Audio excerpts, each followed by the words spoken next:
una restauración de una de las joyas más valiosas del arte europeo sacudió al mundo entero. Cuando se reveló el resultado, las redes explotaron. La imagen causó desconcierto. Un rostro que parecía sacado de una caricatura, con una mirada penetrante e inquietante. No se trataba de cualquier pieza. Era el retablo de Gante, un ícono del arte sacro que había sobrevivido a conflictos bélicos, saqueos y siglos de historia.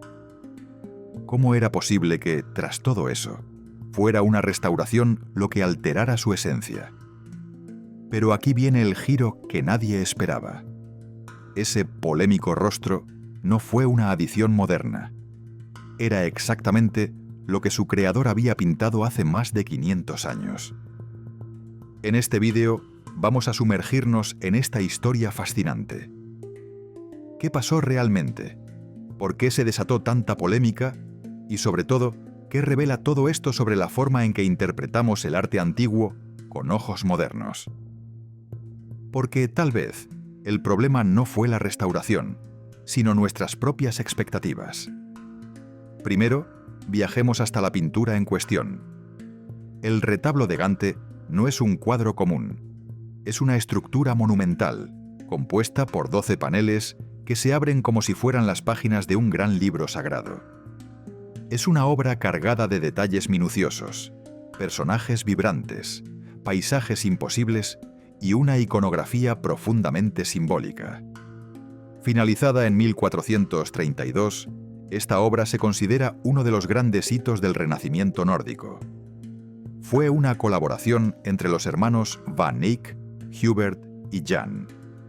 Si bien Hubert fue probablemente el diseñador del esquema general, fue Jan quien ejecutó gran parte de la pintura y le dio su fama inmortal. Su dominio de la técnica del óleo cambió para siempre la historia del arte. Antes de ellos, los artistas usaban principalmente temple sobre tabla. Después de ellos, el óleo se convirtió en el estándar. Hoy en día, el retablo se encuentra en su lugar original, la Catedral de San Bavón en Gante, Bélgica. A diferencia de muchas obras que terminan en museos detrás de cristales blindados, esta aún se contempla en un contexto espiritual, dentro de una iglesia activa. Pero, ¿qué lo hace tan especial? Hay varias razones. Primero, la maestría técnica. Jan Van Eyck alcanzó un nivel de realismo inédito.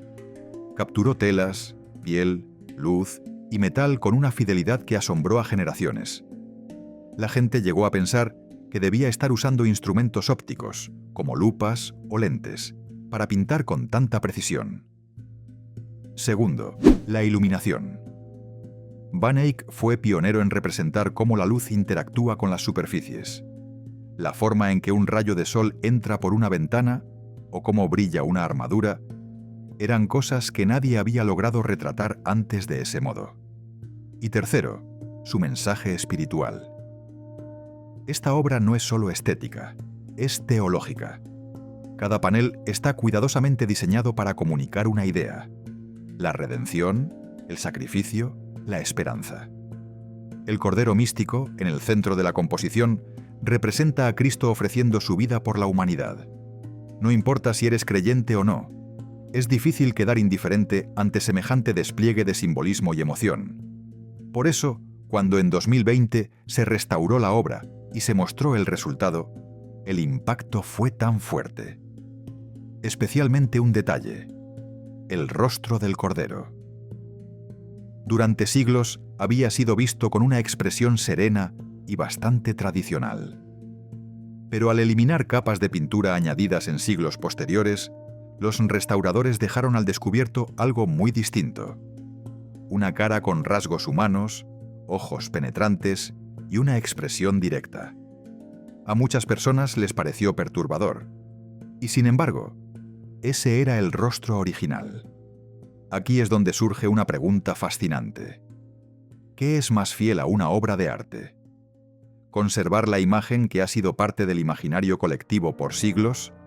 ¿O devolverle su aspecto original, aunque ese aspecto desafíe nuestras ideas actuales? El caso del retablo de Gante plantea este dilema de forma contundente.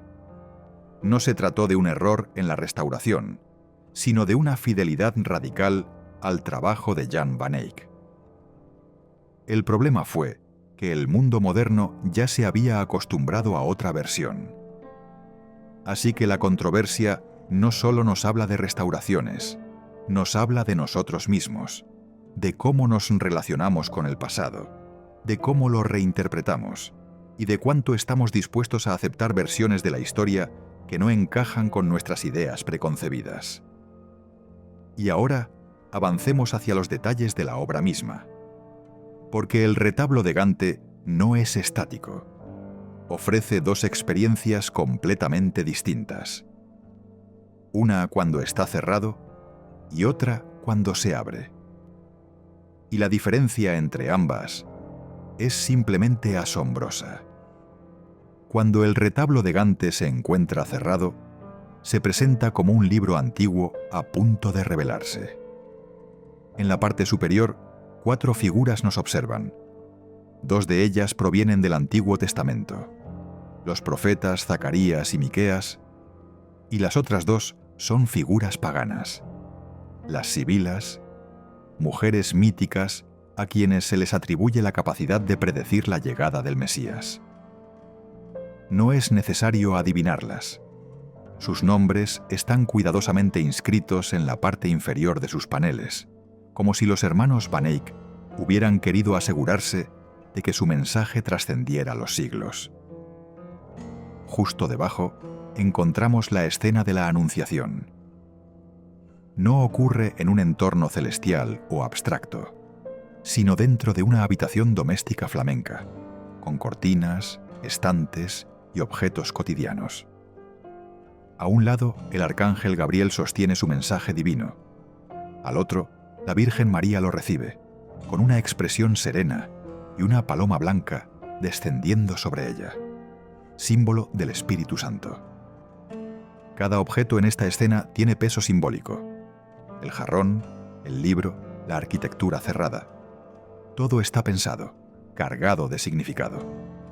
Esta escena en sí podría ocupar un video entero.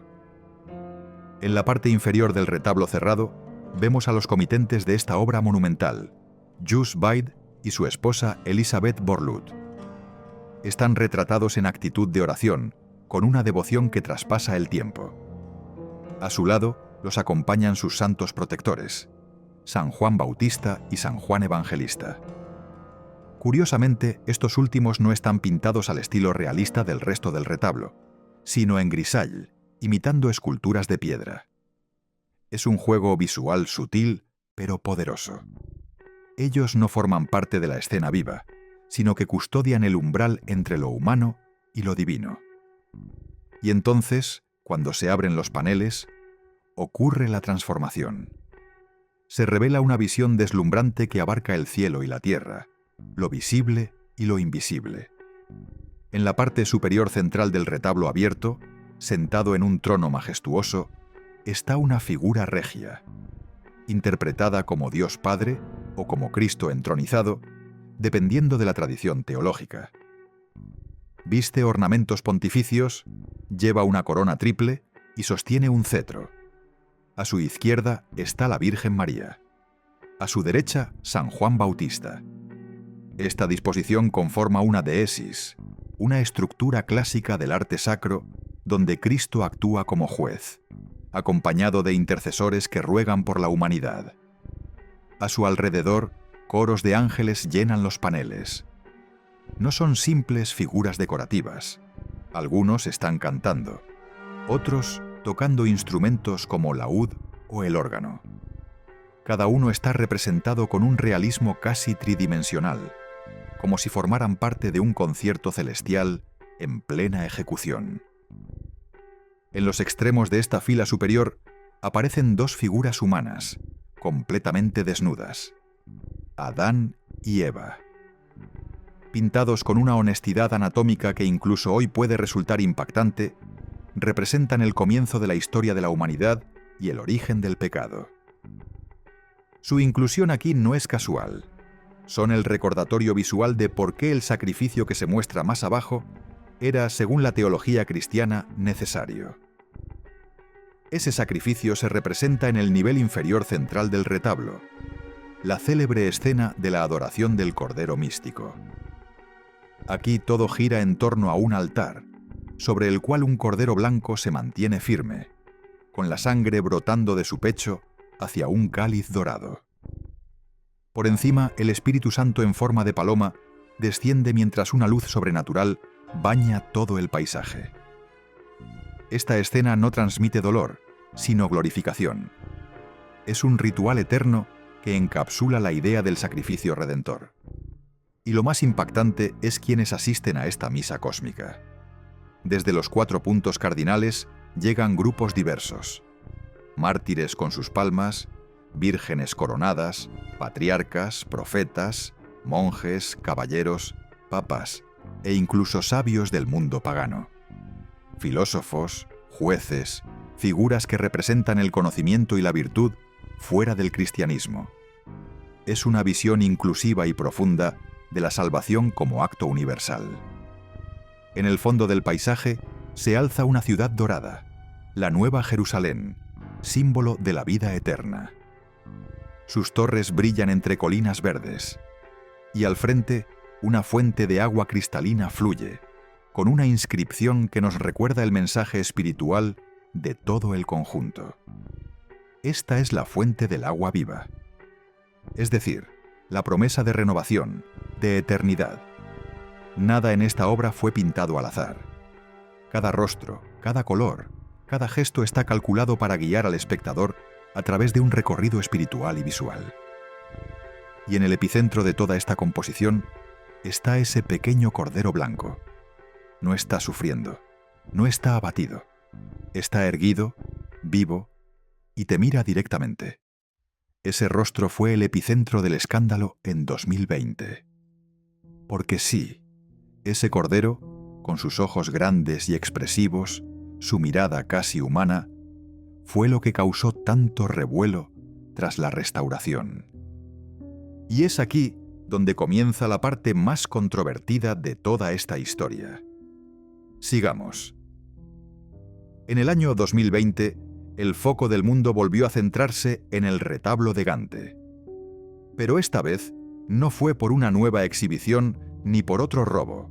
Sí, ha sido robado antes, sino por algo aún más sorprendente: una restauración. No cualquier restauración, sino una intervención meticulosa que prometía revelar la pintura tal y como fue concebida por los hermanos Van Eyck en el siglo XV. El equipo a cargo pertenecía al Instituto Real de Patrimonio Cultural de Bélgica, y el reto que enfrentaban era titánico. Hablamos de una obra compuesta por más de 20 paneles, de una complejidad artística y simbólica extraordinaria, que había sido modificada a lo largo de los siglos. Barnices oxidados, repintes barrocos y capas acumuladas de historia cubrían la superficie original como un velo. La intención era clara: despojar a la obra de esos añadidos posteriores y dejar al descubierto el trazo genuino del maestro flamenco. Para lograrlo, aplicaron tecnología de punta: escáneres multiespectrales, radiografías, infrarrojos y análisis químicos de alta precisión. Cada mínima intervención fue documentada, cada línea comparada con fuentes históricas y registros visuales. Era una cirugía artística a corazón abierto. Y lo que encontraron fue, literalmente, una pintura debajo de la pintura. Muchos detalles habían sido modificados siglos después de su creación original. Algunos ajustes eran apenas cosméticos, otros transformaciones completas. Y entre todos ellos, uno en particular acaparó la atención del mundo entero: el rostro del Cordero místico. Durante generaciones, esa figura central del retablo, el Cordero sobre el altar, había mostrado una expresión suave, con los ojos dirigidos hacia abajo, casi como en trance. Una representación simbólica, apacible, que encajaba perfectamente con el imaginario religioso tradicional. Pero al retirar las capas de pintura añadidas en siglos posteriores, surgió un rostro completamente distinto. Este nuevo, aunque en realidad muy antiguo, rostro tenía ojos sorprendentemente grandes, abiertos de par en par y mirando directamente hacia el espectador.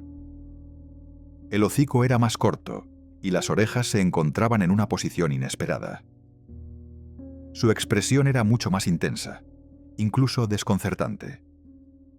Ya no parecía solo un símbolo espiritual, sino una criatura viva, presente, casi inquietante. Las redes sociales estallaron.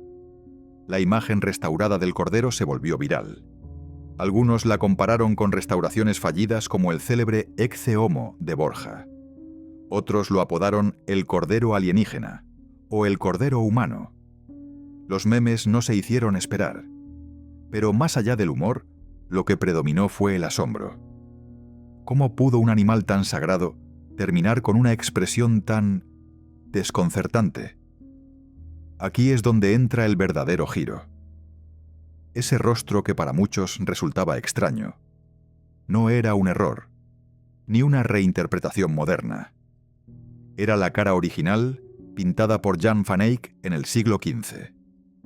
Había estado ahí todo el tiempo, oculta bajo una capa de pintura añadida en el siglo XVI por algún restaurador que, probablemente, buscaba adaptar la imagen a las sensibilidades religiosas de su época. De hecho, al observar detenidamente versiones anteriores a la restauración, algunos expertos habían notado algo curioso. El Cordero parecía tener 4 orejas, 2 que sobresalían de la cabeza y otras 2 que parecían más antiguas y escondidas. Era una pista silenciosa de que había algo debajo, algo más auténtico. Lo que hicieron los restauradores fue simplemente quitar el disfraz. No inventaron una nueva imagen, no alteraron la historia. Solo permitieron que saliera a la luz lo que había sido cubierto. Y ese simple acto lo cambia todo, porque nos deja con una pregunta fundamental. ¿Queremos ver el arte como fue creado realmente, incluso si desafía nuestras expectativas? ¿O preferimos quedarnos con versiones modificadas, más aceptables para nuestros gustos modernos? Es un dilema que va más allá de esta pintura. Nos obliga a replantearnos cómo miramos el pasado, qué queremos conservar y qué estamos dispuestos a aceptar. Tal vez la incomodidad que sentimos al ver al Cordero original no es un fallo del artista, sino un reflejo de nuestras propias ideas sobre la belleza, la fe y la historia. ¿Tú qué opinas? Me encantaría leerte en los comentarios. Gracias por acompañarme en este viaje. Nos vemos en el próximo video.